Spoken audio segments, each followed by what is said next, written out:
Hey guys, welcome back to the Jay's Fit Down Podcast. I'm your host, Jay Gay, and today we're back with another episode for you guys here.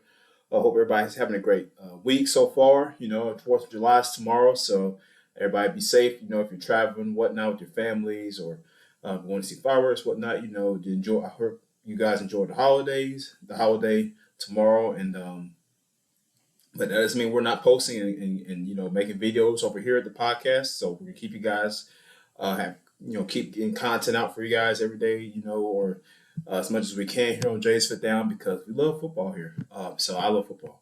But today's topic today will be the rise and fall of Antonio Brown. This is something that actually my good friend Nick over at Against the Call podcast, shout out to him, gave me an idea for, and I think he said he meant it as a joke, but I actually thought about it. I'm like, man, you know what? That would be an interesting video, man. That would be an interesting video to talk about how Antonio Brown, one of the league's best receivers at one point, in his career, just went down a huge cliff. And, that's something that I think would be very interesting, to go to talk about on the podcast here, a very interesting topic. So that's what we're going to be covering today on Jay's Fit Down. But before we do that, make sure you guys subscribe here to us on YouTube. We're still growing our subscriber count, so make sure you're liking, commenting, sharing with your friends. Guys, hit that subscribe button there. You can do it in the bottom right-hand corner of the video. There should be a subscribe button there, so go ahead and click on that and help us out here, reach our goal of hitting 1,000 subscribers.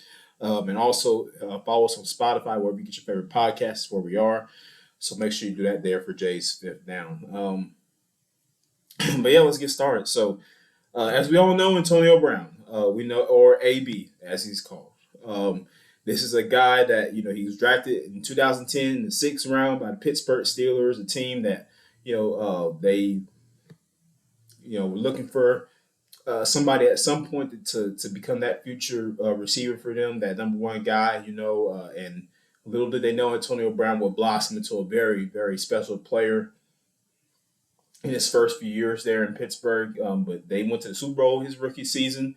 Unfortunately lost to the Packers that year, but they made it to the Super Bowl. So, hey, you get to say you made the Super Bowl as a rookie. Not many players get to say that. But Antonio Brown did make it there. And then, he left the NFL twice in receiving yards in 2014 and 2015. Still a young player in this league, only about 4 years in, and then he also led the league in receiving yards twice in 2014, 2017 as well, 7 Pro Bowls. I mean, this guy is a great player. He was a talented player on the field.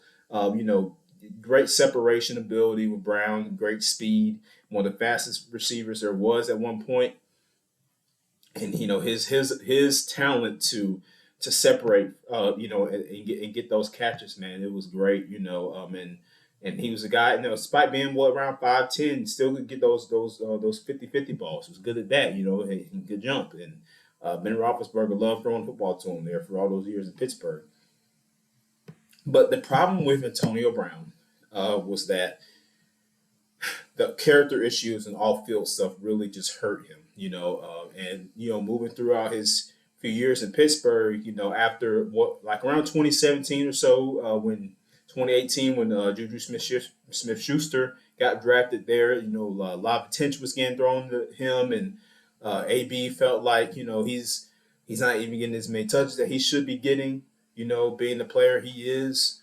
And the type of receiver he is, he felt like he wasn't getting the ball enough, and that Juju was getting more touches than him, which he probably was. But and then at that point, it's like he started just going on that spiral, like had some issues with Ben Roethlisberger in practices and all this kind of stuff, and it's like that. Antonio Brown really he just went down on a downward spiral. As a person, as a player from that point on. I mean, to the point where he requested a trade from the Steelers, and they granted that for him. Sent him to Oakland, at the time they were the Oakland Raiders. And he went there, and everybody's thinking, oh, man, AB got traded to Oakland. Derek Carr finally got a number one receiver. That's really cool. Him pair him up with Amari Cooper. Like, man, this, maybe this, okay. But he didn't even play a game for them because he got into more trouble. I mean, got into, had frostbite on his feet or whatever, and Then he complained about the helmet. Like, first off, what happened was the league said that you can't wear this type of helmet anymore because it's banned. We're for safety protocol, right? And Tony Brown's like, well, I want to keep wearing this helmet. That's my helmet. I want to wear it. This type of helmet I want to wear. So I'm gonna wear it. You're not gonna do nothing to stop me. And the league's like, okay, well, you can't do it. So and he eventually complied. And got the helmet and wore the right helmet. But then got into a confrontation with Mike Mayock, who was the general manager of the Raiders at the time, and all this kind of stuff. And so to me, it's like, well, I'm just going throughout this at the time, like just watching him progress over the years, like or not progress, but seeing him go throughout his career, from the rookie he was in Pittsburgh in 2010 all the way up until that point in 2019. I'm like, okay, AB, like, bro, like, come on, man, like, quit doing this to yourself, bro. Like, you're a talented receiver, you're a talented player. Don't do this, man. And yet he continue to just make things worse for himself. I mean, this was a guy that potentially was, again, like I said, for a good portion of for time in the mid 2010s, like one of the best receivers in the NFL. Like he was up there, him, Julio Jones, with those guys, like the 2014 to 2017 range, time period. They were two of the best receivers in the league at the time. AB was up there, but he just hurt himself. Like he made the wrong decisions. He hurt himself, like and let his emotions get the best of him, and stuff like that. And of course, a bunch of other off the field issues I won't dive too much into. If you really want to know more about that, you can research it, guys. And as far as other things he got involved with, but the main gist of it was like, once he hit the Raiders, then things just kind of spiraled off from there. And then he left there, got cut, conduct reasons.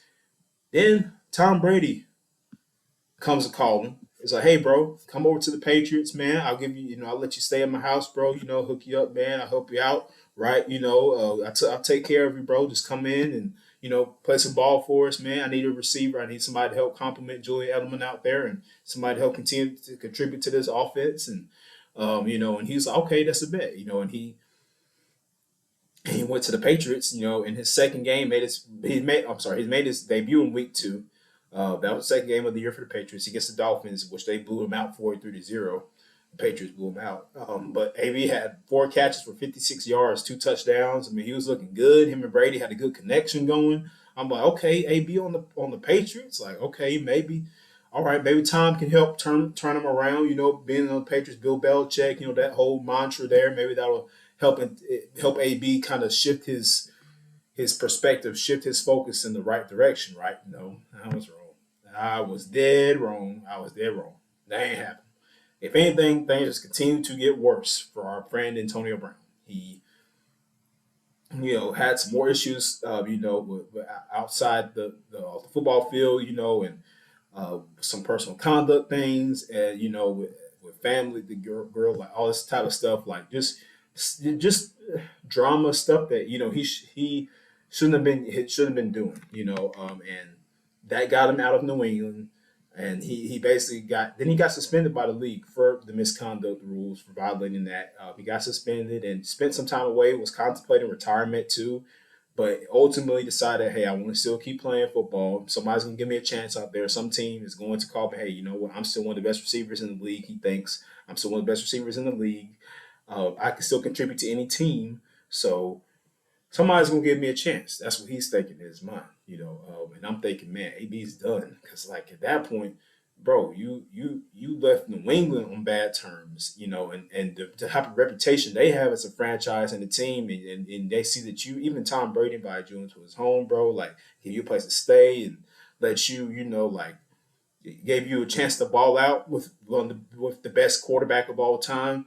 Gave you a chance to, help yourself, help your status too, right? And but he messed it up, so it's like, again, I don't know, at some point for some people you have to understand, like, when opportunities present themselves to you, like you got to take advantage of them, but if you make the decision to mess that up for yourself, then that's on you, right? And so Antonio Brown, that's what he did. He messed those opportunities up, and he He didn't have a team for a while.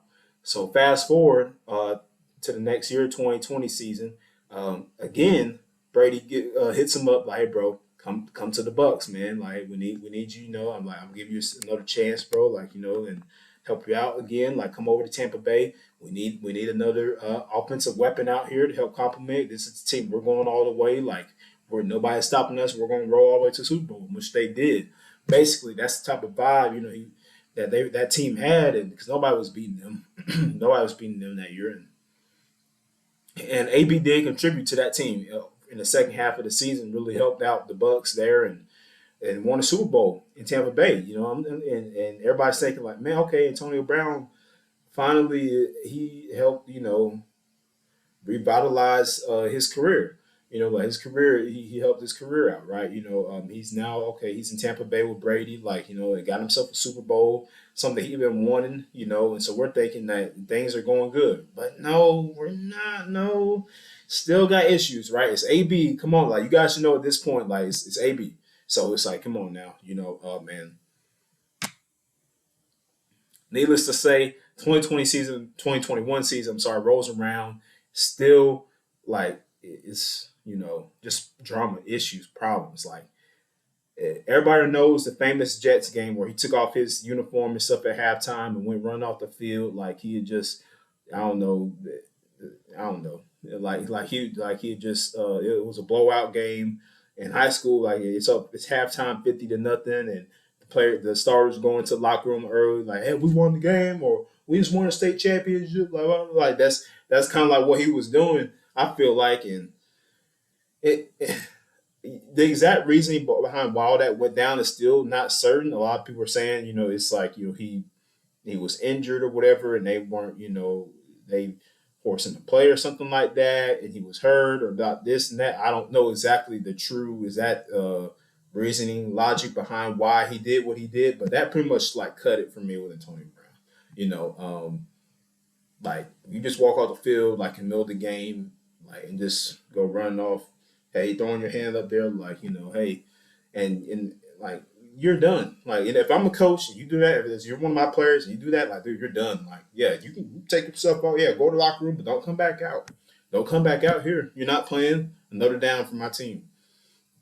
Simple as that. You're not playing another down for me. You're probably not playing another down for any other team in the NFL. But for sure, you're not playing another play for my team. You're not catching another football for me. That's done. That's over with. Because it's the antics and the drama and the childishness, and the immaturity, of a grown man acting this way. It's very sad to witness, and like I said, this was a guy that I was a fan of his early years. Like I thought he was truly could be one of the best in the league to ever do it at that position, at the receiver position. But he just the decisions and like he ruined himself. And he messed himself up. He was given opportunity by opportunity by opportunity, and he just blew him and blew him and blew him and blew him. Like I mean, at that point, it's like, bro, you can't blame that on anybody else. Like that is on you.